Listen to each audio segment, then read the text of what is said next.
Hi guys! Welcome back sa ating panibagong video. So for today's video guys, kung makikita nyo, tapos na tayo sa ating tutorial video from CIMB Bank to CoinsPH.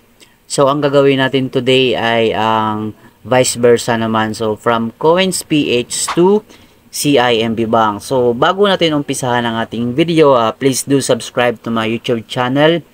Para updated kayo sa aking mga video na mga tutorial video or mga tips. So ngayon guys, bago tayo mag-transfer sa ating money or pera, so kukunin muna natin yung account natin sa CIMB Bank. So i-copy ko muna. So copied na, and then next guys is i-open natin ang ating CoinsPH. So, nandito na tayo sa ating CoinsPH guys. Nag-open na siya. Na-open na natin. And kung makikita nyo dyan, meron ako dyang balance na 128.53. So, ang gagawin natin is i-click natin tong transfer. Then, cash out. Search natin dito. So, try natin munang i-search dito. CIMB Bank Philippines, and then kung makikita nyo guys, if we are using InstaPay, meron tayong babayaran na 10 pesos, and if we are using PesoNet, wala siyang transaction fee. So for now, let's try muna sa InstaPay, so para hindi siya ma-delay or ma-receive natin agad yung pera. Minsan kasi pag once na gumagamit tayo ng PesoNet, may mga time na nade-delay yung dating ng pera. Pesos lang naman yung payment niya.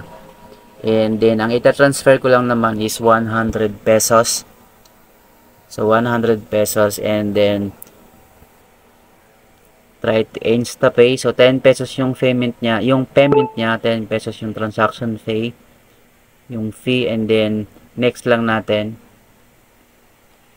And then dito guys, kung makikita nyo sa may bandang taas ang recipient name, ito yung name ninyo sa CIMB Bank, account name sa CIMB Bank, and then yung 14 digits na bank account number. So depende sa inyo kung saan nyo sa ita-transfer, either Upsave or yung ibang dalawang account doon. Pwede siya.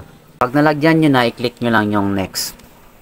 So, nalagyan ko na guys, na complete na yung details na. So, i-double check nyo na lang din bago nyo i-click yung next. So, next ko lang. And then, confirm.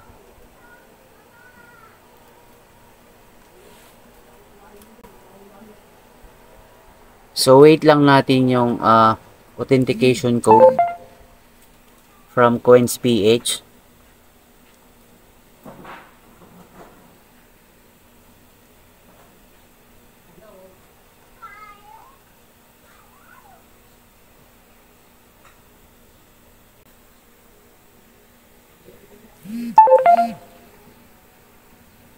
And then kung makikita nyo guys, yung status na is successful na. So ngayon, ang gagawin natin is puntahan natin ang ating CIMB Bank account to check kung pumasok na ba yung transfer natin. Ito na yung dashboard natin sa ating CIMB Bank. Kung makikita nyo dyan guys, meron na yung 100. Kanina 34 lang yan, so ngayon naging 134 na. So yun lang guys. Kung makikita nyo naman, hindi siya delay. Na-receive natin yung pera agad from CoinsPH to CIMB Bank. So, thank you for watching guys. Thank you.